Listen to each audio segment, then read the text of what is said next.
Hi, beautiful people. Welcome. I hope this time my sound is okay. Um, for people who are tuning in, I'm so happy you are here. People who are, have been with me for a few videos, thank you so much. I'm very grateful. People who are new here, hi, my name is Lenka. I normally do videos about diamond painting and yeah, I do reviews, unboxings, and what have you. But I'm also passionate about old masters, and that's why I've got this segment here where I dive into different old masters. And today it's going to be Waterhouse. I made a board on my Pinterest where I collected the paintings that I would like to see in a diamond painting. So that is to give you some ideas for customs, because most of these works are in the public domain, so there's no problem with copyright. And that's why I thought this would be a fun thing to do on my channel, and because I just love it. So but anyways, thank you so much. Let's get into it. So today we are covering John William Waterhouse, who was born in Rome on in the year 1849. And there's a very interesting fact about his birth. Like if you would go and look up John William Waterhouse, you will almost always see that he was born on the 6th of April. But that's in fact not correct because that was the day he was baptized. So his exact date of birth is not known, but it is believed that he was born in between the 1st and the 23rd of January. So that makes him a Capricorn. So born 1849 in Rome, but in 1854 they returned to England. Who is they? Well, John William Waterhouse, his parents were William and Isabella Waterhouse, and they were both painters, so painting was in his genes. And when they returned to England in 1871, he enrolled in the Royal Academy of Arts. And his earlier works are not, by definition, pre-Raphaelites. Um, his earlier works are more classic themes in the spirit of the painters Alma Tadema and Frederick Leighton, who I would want to cover one time because, oh, those paintings. But I can see where he got his mustard. I don't know if that's something that you say, but over here we say where he gets his mustard. He was a teacher at St. John's Wood Art School, and in 1883 he married Esther Kenworthy, who was also a painter, and she did mostly flower paintings, and she did exhibition some of her works, so that's also a very interesting fact. He was always surrounded by painters, apparently. So his most famous artworks are The Lady of Shalott, which you might have seen on the channel of Jessica over at Tiny Worlds of Wonder. She did that one and it turned out beautifully, so I would go check that out. And he's also very well known for his different Ophelia paintings, which he submitted. So the one that he painted in 1888, he submitted to receive his diploma from the Royal Academy. And a fun fact about that is that he was planning on submitting a mermaid, the one that I did in a diamond painting, but it was not finished in time, so he had to go with Ophelia, but that's not a problem because all of his work is, you can see that is really talented, and here and there I will show you why. Um, So Ophelia, he painted her again in 1894, and then in 1909, 1910.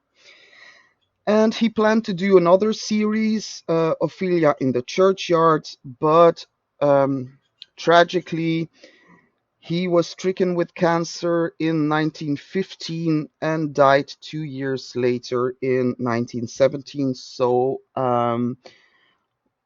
if I calculate right, he was about 67 years old. So, that's a short background. I know that's not much, but there's always so much to say about these painters. So I would suggest you go, when you see something interesting, you go and find some more details. I give you the broad strokes, but I do give you some ideas for custom diamond painting. So the first one that I've got on my list is this one. When I see this, I cannot keep myself from chuckling because I think, oh, not that's a beautiful work of art. It is called Good Neighbors, and in between brackets it says or gossip, 1885, where you can see a woman sitting in a chair and with her feet up doing some knitting, a toddler here who is wreaking havoc, and two neighbors that are talking to her. And yeah, you know how it goes. Good neighbors, but they might be gossiping a bit. And I just found this a very beautiful painting. Um, I wanted to see if I can go and enhance that. Well, enhance, what am I saying? Enlarge it a little bit. So I'm going on. Yeah, there it is. So see, here is a doll. So the doll of that toddler. She lost a shoe already. It's like, but yeah, just a lovely scene there. So that's one that I think would be very interesting to see in a diamond painting. Let's close this up. The next one, this one is actually the one that Katie over at Diamonds and Washi is doing right now for Summer with the Masters. She's gotten quite a bit done. I believe she was up to here. She got her custom by Dreamer Designs. She wasn't too happy about it. Well, that's, yeah, everybody has got his personal taste about a company. I'm very happy about Dreamer Designs and their rendering, but I do understand like this is a very colorful painting, so the printing might be somewhat saturated. I love this one. This is called Destiny, painted in the 1900s. And a very interesting fact is the mirror here. You can see her reflection here, and you can see the reflection of what she is able to see outside. And here you see the other parts of the background, and that's just forest like. I think it's just gorgeous, gorgeous. The colors, the scene, the tiles here, her dress, it's absolutely beautiful. So I'm going to keep an eye out for to see the review by Katie. Yep. So this one, it might be a bit dark for a diamond painting, and you might want to cut off some pieces, but I still thought that it was a very beautiful artwork to show you. It is called Young Woman Charming the Fish. There's something about it, like she's playing music on a harp in a beautiful blue dress. And here at the bottom, wait, I will enlarge it a bit. At the bottom, you see all these fish in a school, like she would have to sit there with a fisherman by her side and he like get his net ready to catch all the fish. I thought, and the way she's staring at the water, it's again most of his female models have got this melancholy, this look in their eye. I don't know. Mm, yeah. So also very beautiful. Then I collected this one, and actually, this is just a detail. This is a very tragic story behind it. I'm going to show you the full painting. Well, no, there. So I'm going to copy this, copy, paste it here.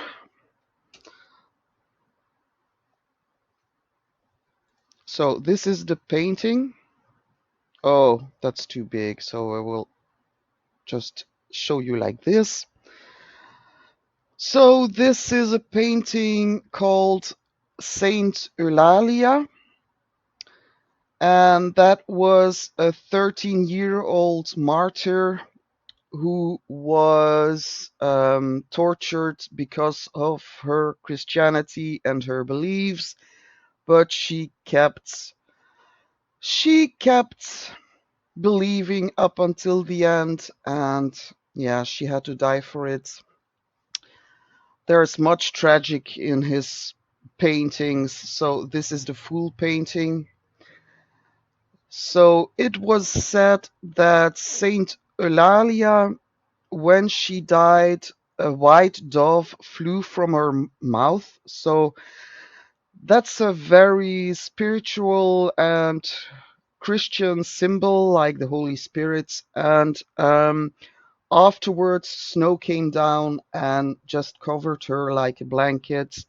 You can see all the doves around her. And this is a very interesting painting, merely for, well, merely, that's a wrong word.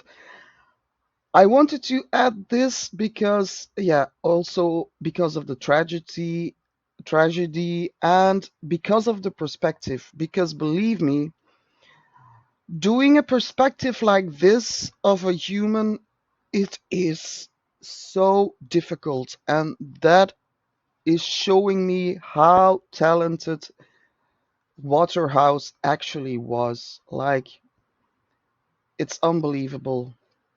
And yeah, I think it's very raw, and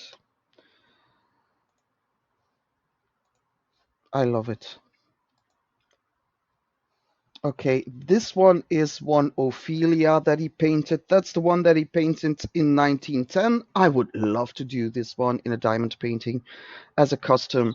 And that would be a very big one, because I wouldn't want to lose the details. Like here, you can see a couple that is watching her, and she's gathering her flowers. When she was found in the river, tragically, she was covered in flowers in her hair and everything. And you can see the beautiful dress here, the surroundings. So this would be an awesome diamond painting, but you would have to go big if you want to keep all the beautiful details. But look at her. And again, this sadness in her eyes, and always very elegant. The dress is just stunning. So, and the colors of the flowers match the dress so well. Oh my God. So then we have a very interesting piece, Jason and Medea. There's a backstory behind it. Um, I just read it in short. So apparently Medea was married to Jason, and he had to perform quests, a different type of trials for another goddess. I think it was. Oh, wait, you know what? We will look for it. But he had to do trials, and she was helping him in his quest, because he tried to recover the golden fleece, which is also a mythological thing. And Yeah, tragically, he betrayed her because he took her back to Greece, but he left her for the daughter of the king of Corinth, and she took revenge by murdering the king of Corinth, his daughter, and her two boys. So very tragic story, but the diamond painting, the painting is absolutely beautiful. Here you see her making a potion for Jason, which will help him in his quest. See that beautiful dress she's wearing, a flame here. Very interesting how it's painted. She's got a type of snakes on her dress. He is in full armor. This is also very beautiful detail. So on the bench, this lion paw that you can see there. And this one has got some type of clair obscure that he would sometimes use, which means that you can see the light falling here. You can see a part of her face, and the rest is like covered in shadows, which makes this painting very vivid. I feel like, yeah, he was very, very, very talented painter. So it's no wonder that many people know Waterhouse for costumes because he did so much. Oh, like this one, I don't know the background too much. I went looking for it, but I couldn't find it. Very interesting how these dresses are. This is Juliet, 1898. It could be Juliet from Romeo, from the tale of Juliet and Romeo and Juliet.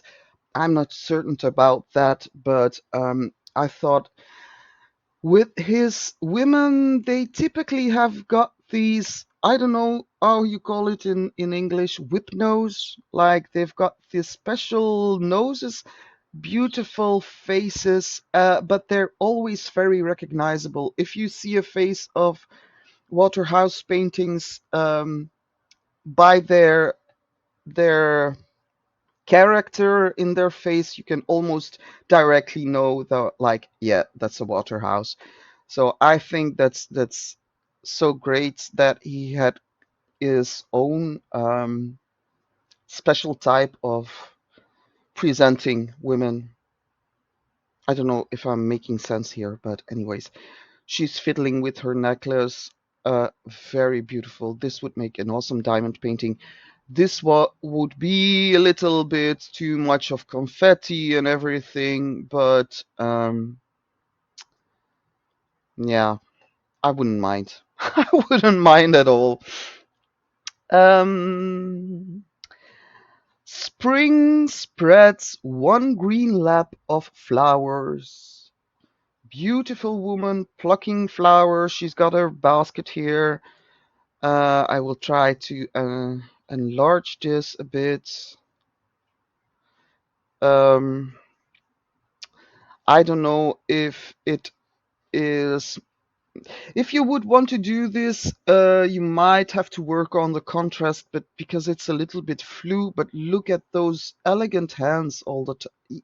There's something about his women. They're always very elegant and beautiful, and oh, the landscape here, that just makes me want to do this in a diamond painting. So beautiful. The dress, pinks.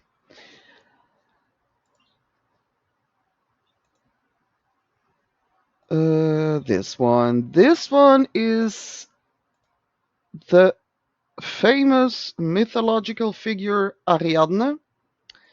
Ariadne, I don't know how you say it, but I say Ariadne.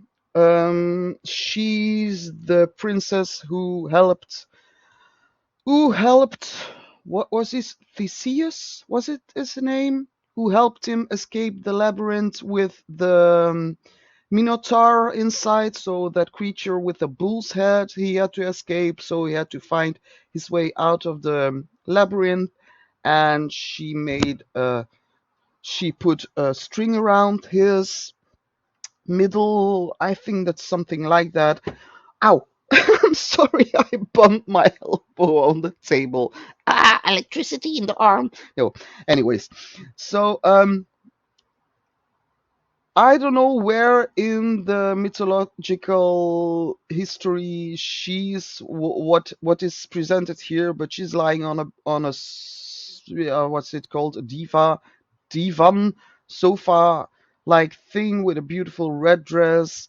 Here you can see the influence of Leighton a bit.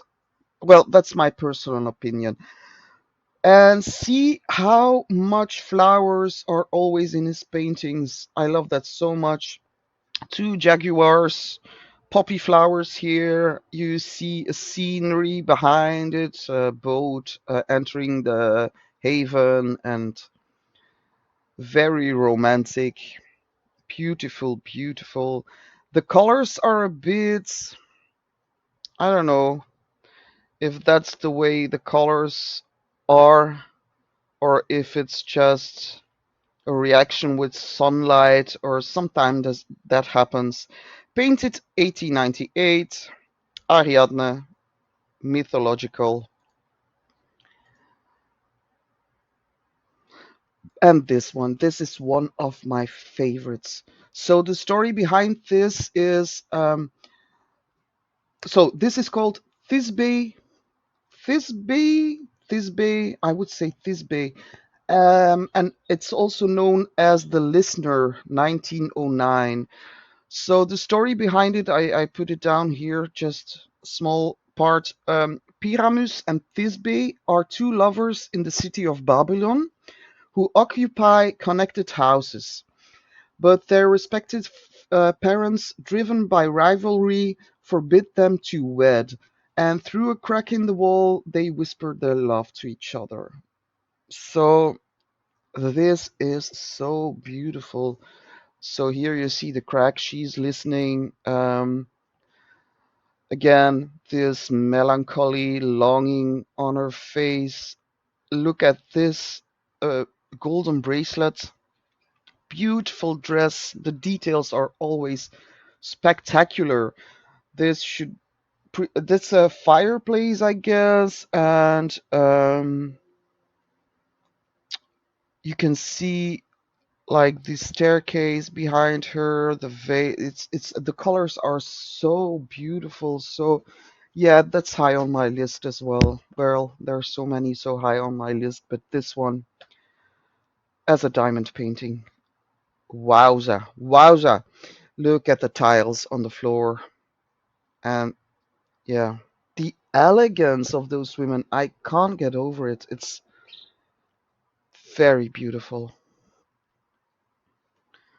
So I think this is a study. Yeah, this is a study for the painting Nymphs Finding the Head of Orpheus, 1900s. So it is a study, and you can see it by the fact that it's not as crisp as his paintings are. It's just in broad strokes the way he would want his figures to be in the actual painting. But I find those always very fascinating, the studies for a work. So, ooh, there's a wasp. Oh my god, go away. Yeah, my door is open, and you can't imagine what flies inside here.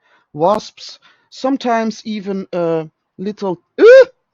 I touched it. Sorry. Little birdies that lost their way, but I think it's better they fly inside than if they would fly against a window. But anyway, sorry, I'm so um, this is the shrine, 1895, and again, very elegant. She's smelling the roses that are put on a shrine. If I was to do this in a diamond painting, I would cut this off. Because I can see by the looks of it, that would give me a hard time. That would be so much confetti, and in fact, it doesn't really add much to what is presented here. Well, it adds some depth and everything, I know, but for a diamond painting, Hmm. I would just cut this off and just like this, like this. See what I mean? Like, always when you do a custom, it is your take on a painting, so don't feel um, shy to meddle with it and cut some borders off and everything, or and some colors, because it's your creation. Okay, it's a famous artwork, and um, but you can always make it your own. That's what I mean. So where are we? We are here with Apollo and Daphne. She so don't tell me that you see it, or is it just my imagination? Her face reminds me a bit of Buffy the Vampire Slayer. Well, Sarah Gallagher, the one that plays Buffy, I don't know why. It just reminds me of that. Only because of that, I would want to do this in a diamond painting. Um, Apollo and Daphne, she's coming out of the bushes. I don't know what's really happening there.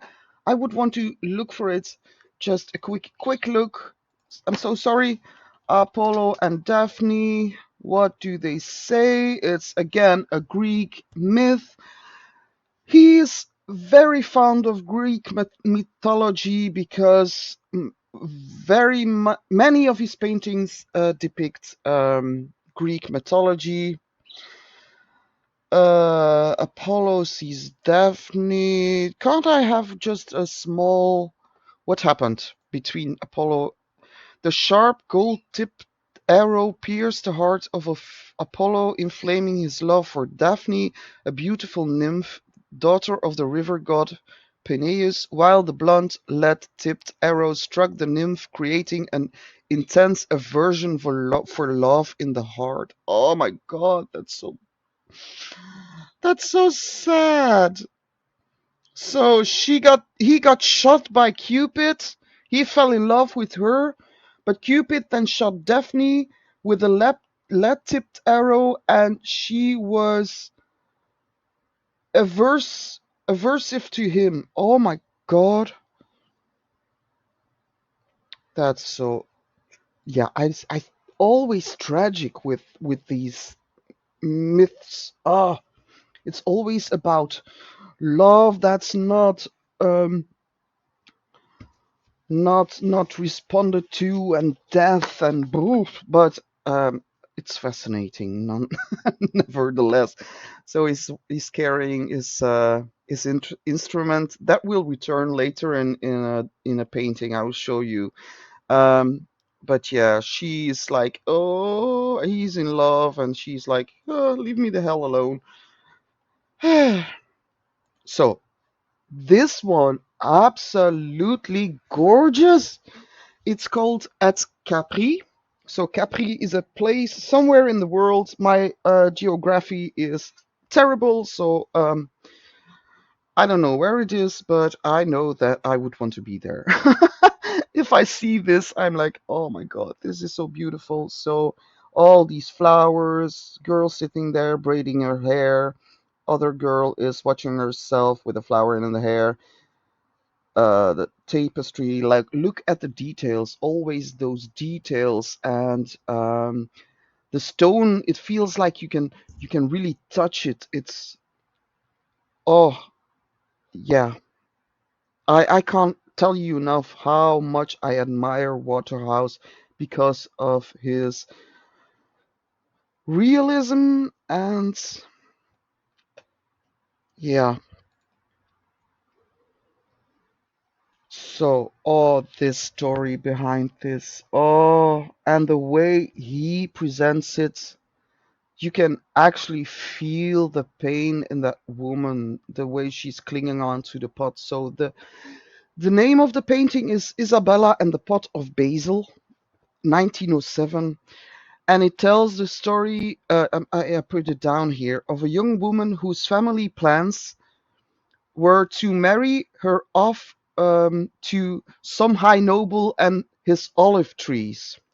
But she fell in love with Lorenzo, one of the apprentices of her brothers, And when the brothers got wind of this, they killed Lorenzo and buried his body. But Lorenzo's ghost visits Isabella in a dream and tells her what happened. So Isabella digs up the body and buries the head in a jar of basil that she obsessively tends to while she herself is wasting away. Very sad and tragic story, but oh my god, look at that. Like, again, the poppies, all these details, like this skeleton here, look at this, the beautiful dress and the scene behind her. It's, oh, just marvelous. There's no better way you could like present something like that. Like, you can see the pain, and it's tragic, but it's beautiful at the same time. Okay, where are we? This is, oops, nope, yes. I hope I can show you a bigger size. So this is called the Naiad. Um, very monochrome, so I don't think I would ever do it in a diamond painting unless I could change the colors so that it is there are more different colors, but the scenery is just so interesting. So a naiad is a water nymph, and she's coming out of the water, and she sees this young boy asleep. And again, the typical faces of Waterhouse. Yeah. So one that I would want to do, but I would change it up very much color-wise. I mean. And this again a myth, Tristan and Isolde. So Tristan and Isolde with the potion, 1916, so 1 year before he died.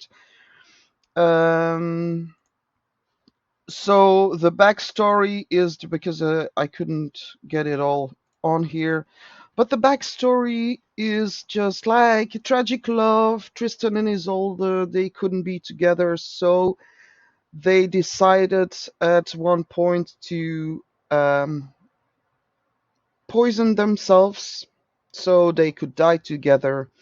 But somebody just switched their potion with a love potion, which made them fall in love even more. And yeah, terrible. But you could go and go check out that story because it's a very beautiful read. But I just love this painting so much. So his armor, harness, she in this beautiful dress with the fur here. I don't know the animal right now. Look at the pointy shoes, very gothic. But and he's such a beautiful man. Look at him. Yeah, hubba hubba. The background here very interesting. So they're on the boat. She's very pale. What a beautiful diamond painting this would be. Oh, and this one. This is Saint Joan. And I've been looking everywhere to find out what is going on there. Um, this is some type of plant that you find next to creeks and everything. But look at the face, and judging from the body, it could be a male figure. Because I went looking and I couldn't find anything. I couldn't even find the date it was painted. But the eyes, look at the eyes. It's just, oh, it would have lots of black. But for a diamond painting, this would be an awesome choice because you wouldn't need many colors. You could just go with some colors, and for the face, and the rest here is black, and maybe some 939 or brown, and that's it. But it would, oh, I would want this on my wall. It's a saint, so what can go wrong? Yeah, absolutely love it. Okay, and this one. I found it so funny when I saw it. I never saw this painting by him. And then I read the title and it says The Rescue. So it's painted 1890. And this one would have to be a big diamond painting, because I wouldn't want to lose any details, because you see this woman here, she dropped her bouquet of flowers in the river. There's this kind man who's helping her retrieve the bouquet from the river. You can see his shadow in his reflection in the water.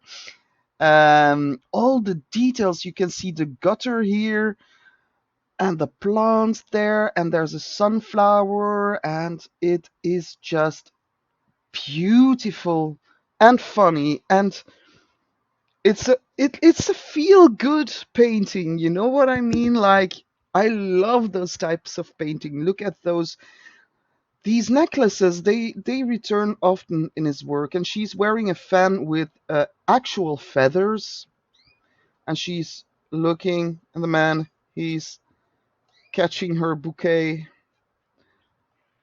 It is so awesome. I love his hat with a flower on it. So beautiful. So wow. Absolutely gorgeous work, this one. And let's move on. So this is called Sweet Summer 1912. And I doubt, no, I didn't put down the correct link, so I will write it down. Sweet Summer. And then you have got two versions of this one. Oh my god, look at this. Look away, look away. So, yeah, Sweet Summer. Beautiful woman lying in the grass with roses here. Again, very elegant. Always breast showing. I don't mind, but I wonder, was it something that women used to do? Walk around like in monokini? I don't know. I don't know. What I find very interesting about this painting is the way he was able to make it look like actually water dripping.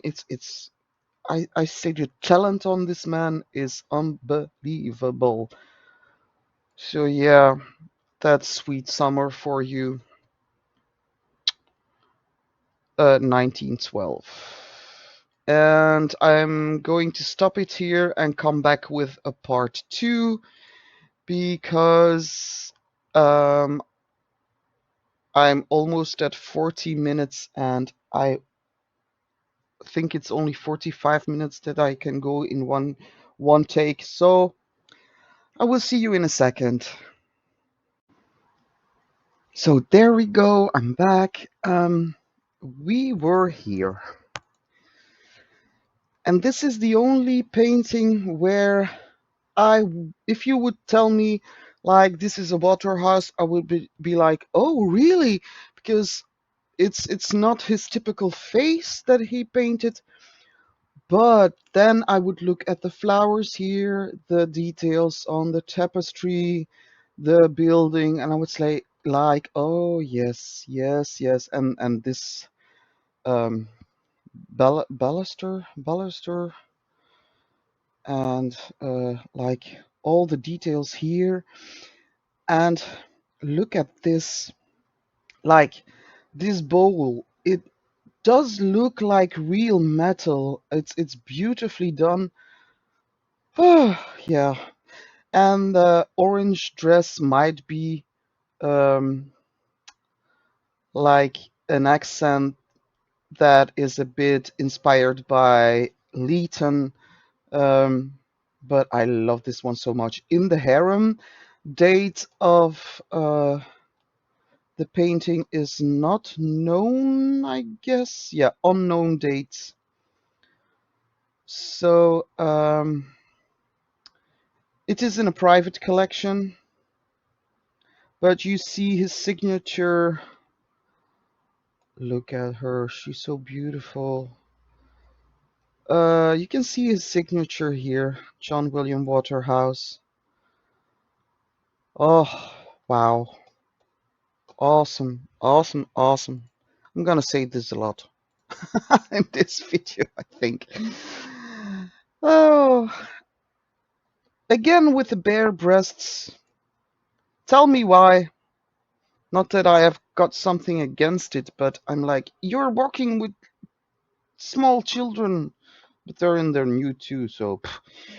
Oh my god. 1913, A Song of Springtime.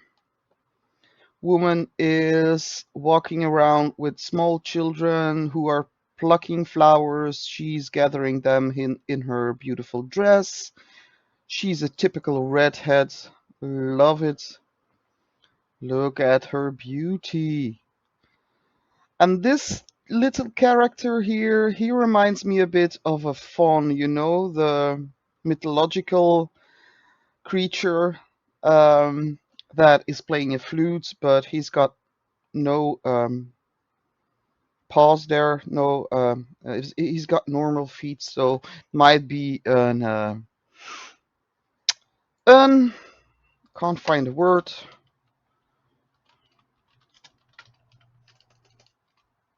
A reference. Yeah, that's what I wanted to say. Can be a reference to a faun. I wouldn't know. I wasn't inside his head. Oh, that would be so great to watch all that talent.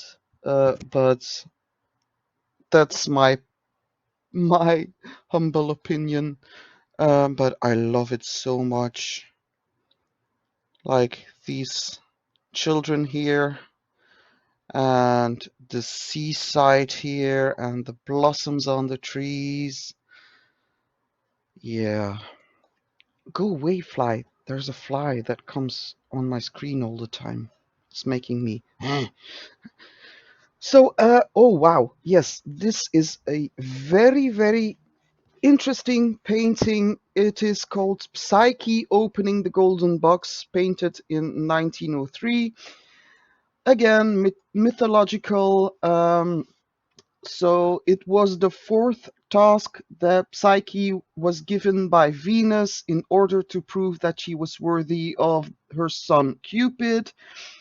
And this task consisted of a golden box which she was forbidden to open, but nevertheless she opened it, so it led to a trap. Tragedy, tragedy. Look at the poppies here. And you can see, wait, I will enhance it and enlarge it. You can see smoke coming out of it. And yeah, it's moments after she did it, and she would regret it.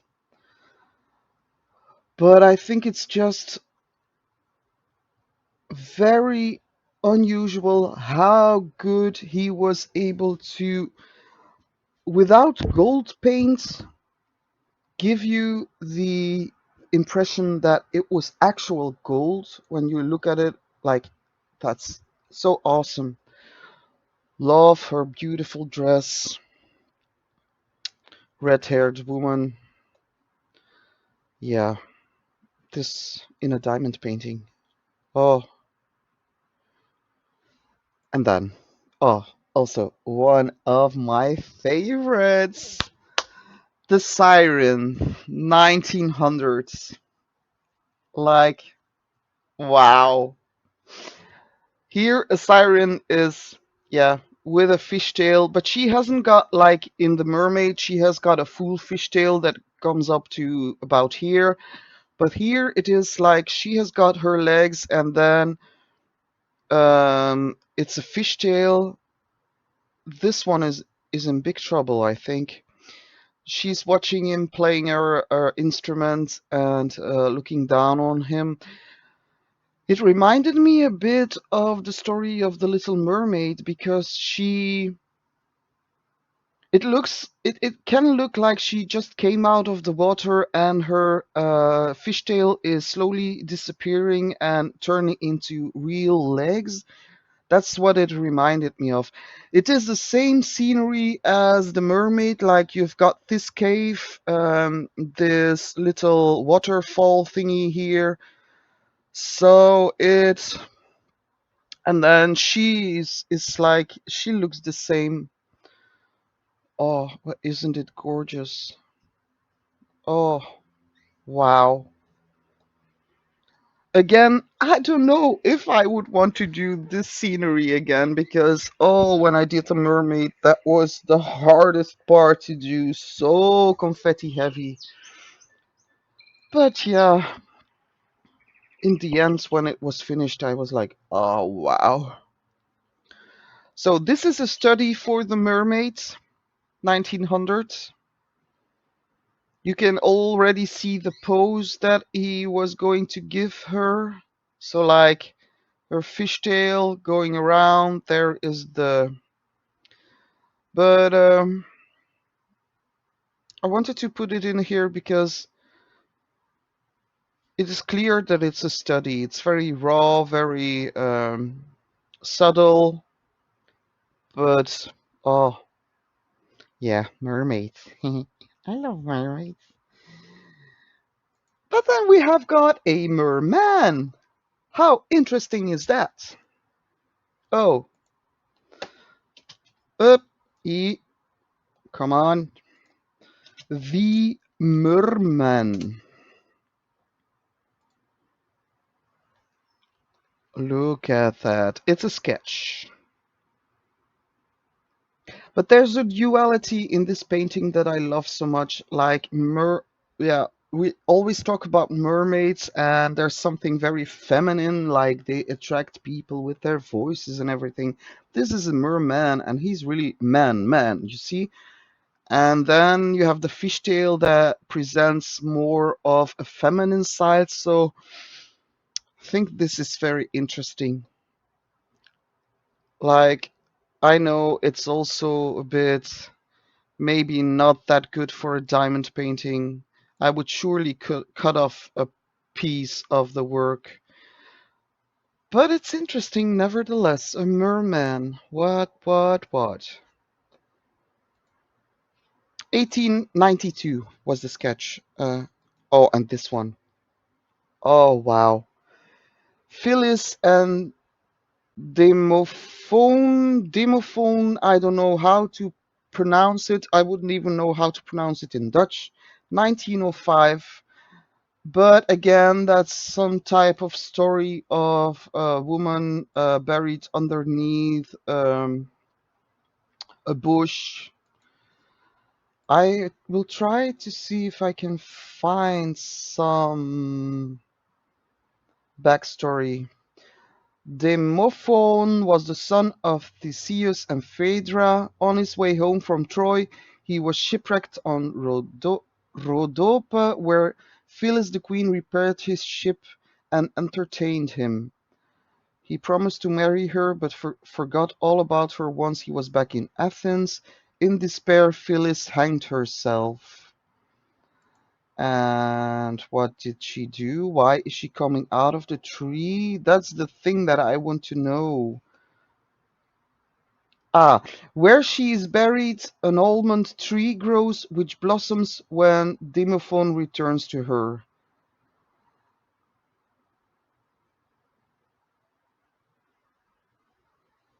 And then in another type of story that's more more violent, Demophon opens the casket and, horrified by what he sees inside, rides off in such great haste that his horses stumble and he accidentally falls on his own sword. What a way to go. No, I prefer the one where she is depicted as coming out of, well, she blossoms whenever he comes near, so That's what's happening here. I love the way this is represented. Yeah, what else can I add to this just amazing artwork? Ploops, then we have Gather Ye Rosebuds, or Ophelia. This is the version of 1908. It's not my favorite one, but I do love the face. I love the colors of the bouquet here.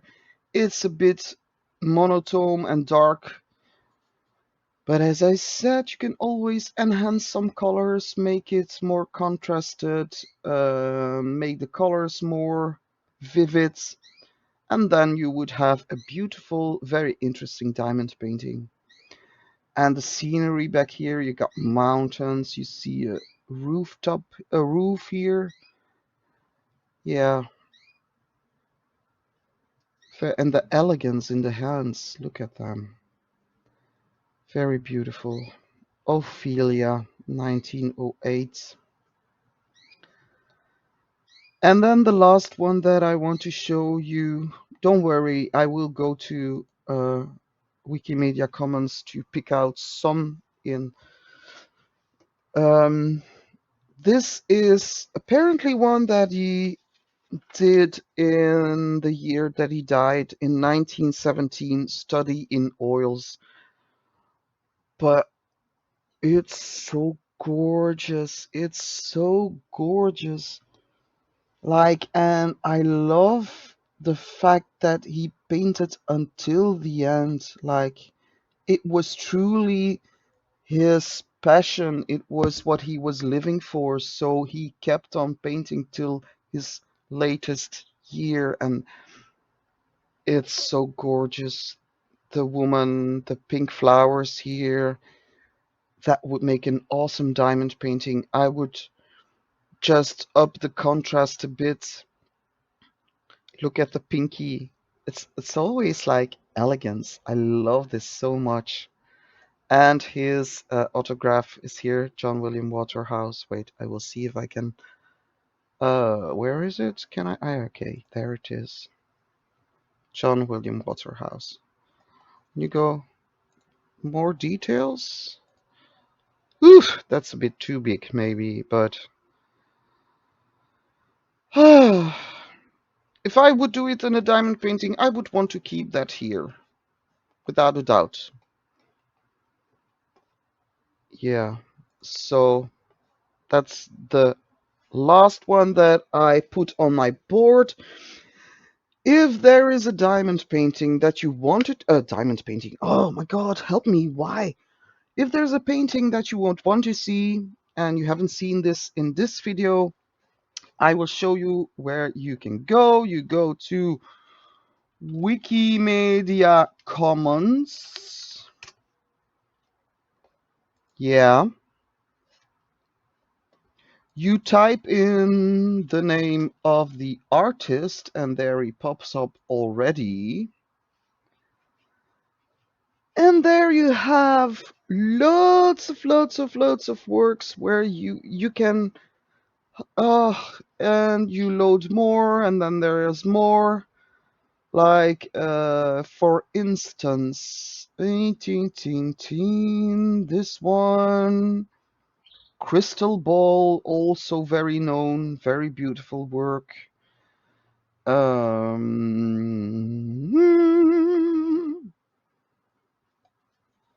Very interesting here.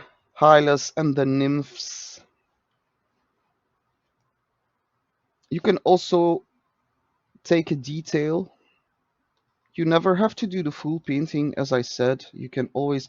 This is one. That's the one I showed you. Okay, yeah. Let's go over it. Load more. This one. I wanted to add this one as well, but it's a bit. It's a bit, yeah, cruel. It's a detail of the nymphs finding the head of Orpheus. That's a study, and that's the head of Orpheus and his instruments. You know, the one that he was playing, that's the one that I did as a diamond painting, and it turned out so awesome. Oh, I didn't do this one. I forgot to do this, and this is a very interesting one. Wait, let me just... more details. This one I want to talk to you about a bit, for a bit. So, oh, why do you do it so large? No, not so large. Well, you have to follow me like this. So, this is actually Ulysses, and when he was trying to sail around the Isle of the Sirens, the crew had to put wax in their ears not to be taunted by the sirens, and he tied himself to the mast of the ship. So, and what is very interesting about this and why I wanted to show you is that in this painting, the sirens have got bird bodies. If we would think about sirens, most of us would think about women with fishtails, but apparently in the Greek tradition, sirens were women with bird bodies. And it's only in the Middle Ages that it changed to women with fishtail. But as Waterhouse wants to represent the Greek mythology as accurate as possible, he put in sirens with bird bodies, and this is so awesome. I will enhance it now, so now that you know the full story. Oh, slow my... Look at those women. And this one is covering his ears.